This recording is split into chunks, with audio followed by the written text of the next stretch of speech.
শিক্ষার্থীদের কোনো রকম অস্থিরতার দরকার নেই, তারা আমাদেরই সন্তান। আমরা তাদেরকে কিভাবে পরীক্ষা নেওয়া যায়, কিভাবে তাদের রেজাল্ট ইমপ্রুভ করা যায়, সবকিছু আমরা দেখব। মাননীয় স্পিকার, আপনার মাধ্যমে মাননীয় সংসদ সদস্যকে অশেষ ধন্যবাদ। পরীক্ষা আমরা নিয়ে থাকি সারা বাংলাদেশে। এসএসসি পরীক্ষায় প্রায় 2700 সেন্টার রয়েছে এবং 64টি জেলায় এই 2700টি সেন্টার একত্রে পরীক্ষা শুরু হয়। ইতিমধ্যে আপনারা শুনেছেন যে চট্টগ্রামে যখন এই ফ্লাড হলো, তখন আমরা একে একে প্রথম রাঙ্গামাটি, বান্দরবন, পরে আমরা খাগড়াছড়ি এবং এরপরে আমরা চট্টগ্রাম পুরা বোর্ডের পরীক্ষা আমরা বন্ধ করে দিয়েছি। আমরা লক্ষ্য করেছিলাম বৃষ্টি হচ্ছিল এবং আমরা মনিটরিং করছিলাম। সেই সাথে মনিটরিং এর সময় আমরা 64টি জেলার এসপি এবং 8টি বিভাগীয় কমিশনার এবং প্রত্যেকটি বোর্ডের চেয়ারম্যান, ইউনো সকলের সাথে আমরা কথা বলেছি এবং ওয়েদারম্যান আমরা ব্রডকাস্টিং এর জন্য তাদের সাথেও কথা বলেছি। তারা বলল যে বৃষ্টি হবে না, সেই কথাটি তারা বলেছে। বিকেল 5টা পর্যন্ত আমরা বসে থেকে সিদ্ধান্ত নিলাম যে সকলেই বলল যে ওয়েদার ভালো হবে, সেই জন্য আমরা পরীক্ষা রেখেছি। সকালে ঘুম থেকে উঠেই দেখতে পেলাম কুমিল্লা সরকারি মহিলা কলেজের মাঠ পানিতে ভরে গিয়েছে। সাথে সাথে আমরা মেয়র সাহেবকে, ফায়ার ডিপার্টমেন্টকে, পুলিশকে, ডিসিকে বললাম যে এই পরীক্ষা কেন্দ্রে স্থানান্তরিত করার জন্য। তারা তখন সকলকে নৌকায় করে ওই স্কুলের 5তলা ভবন সেখানে নিয়ে পরীক্ষা তারা নিয়েছে। আমরা সেটা দেখেছি তাদের দুর্ভোগ। তাছাড়া বাংলাদেশে, সারা বাংলাদেশে আমরা ডিসিদের সাথে কথা বলেছি এবং ইউনিয়নের সাথে তারা বলেছে যে কোথাও পরীক্ষা কোনো রকম দুর্যোগ ঘটেনি, একটি শুধু কুমিল্লা মহিলা কলেজে ঘটেছে। এবং সেই সাথে ফিজিক্সের প্রশ্ন 6 এবং 7 এই দুইটি প্রশ্ন ভুল হয়েছে। মাননীয় স্পিকার, আমরা দায়িত্ব পেয়েছি মাত্র 4 মাস। কোশ্চেন মডারেটর, আগের কোশ্চেন মডারেটর কোশ্চেন করেছিল। আপনি জানেন যে কোশ্চেন মডারেট করতে হলে এই প্রক্রিয়াটি 2 বছর আগে থেকে শুরু করতে হয়। আমরা এসে কোনো কোশ্চেন তৈরি করতে পারিনি। বিগত গভর্নমেন্টের যে মডারেটর ছিল তারা এই কোশ্চেন করেছে। তবুও আমরা তাৎক্ষণিকভাবে ঘোষণা দিয়েছি যে ফিজিক্সের 6 এবং 7 দুইটি কোশ্চেন ভুল হয়েছে, সেটাকে আমরা ফুল ক্রেডিট দিয়ে দেব, সেটা আমরা বলেছি। এবং পরীক্ষা যথাযথ হচ্ছে কিনা সেইভাবে সাহায্য সহযোগিতা করার জন্য আমরা সকলকে প্রস্তুত রেখেছিলাম।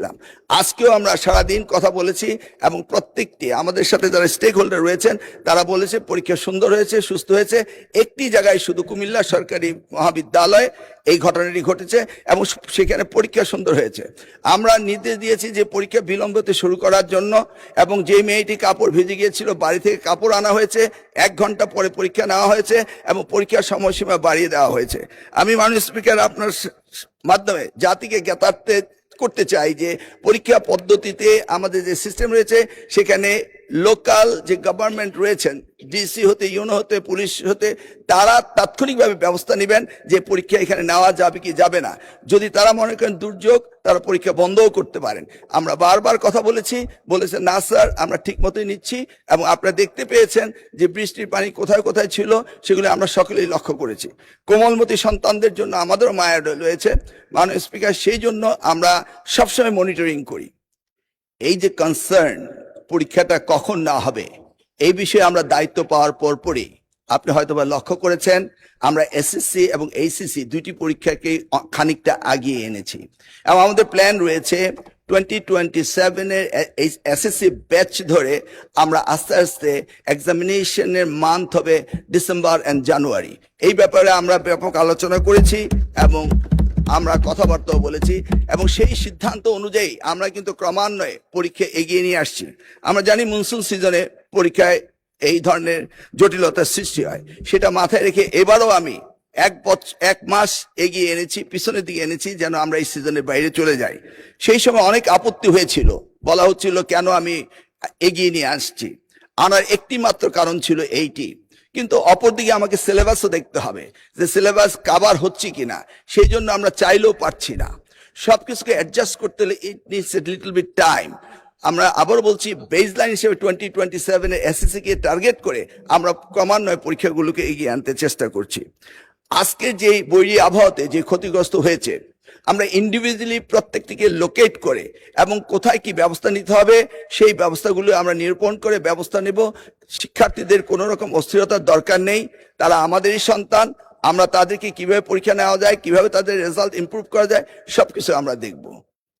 আমাদের সকলেই আমরা উদ্বিগ্ন এই মনসুন সিজনের পরীক্ষাকে নিয়ে। আমরা কনস্ট্যান্ট মনিটরিং এ ছিলাম, আছি, সারাদিনই আমরা এই কাজটি করে থাকি। সেখানে দেখা গিয়েছে কোনো কোনো কেন্দ্রে যদি পরীক্ষার কেন্দ্রগুলিতে পানি উঠে থাকে তাৎক্ষণিকভাবে আমরা কেন্দ্র সরিয়ে দেই, লোকাল অ্যাডমিনিস্ট্রেশনকে এই দায়িত্ব দেওয়া হয়েছে। এ যাবৎ শুধু একটি কলেজ, কুমিল্লা সরকারি কলেজের বিষয়টি সবচেয়ে গুরুত্বপূর্ণ ছিল, যে কলেজের মাঠটা ভরে গিয়েছিল সেটা। তাছাড়া অন্যান্য জায়গায় যখনই পার্টি উঠেছে, যেটা তেমন বেশি নয়, গুটি কয়েক, এবং সাথে সাথেই কেন্দ্র পাল্টানো হয়েছে এবং শিক্ষার্থীদের যে সুবিধা দেওয়া সেই সুবিধা দেওয়া হয়েছে। এই ব্যাপারে আমরা সবসময় উদ্বিগ্ন ছিলাম। আমরা কন্টিনিউয়াস মনিটরিং করে এই কাজগুলি করছি।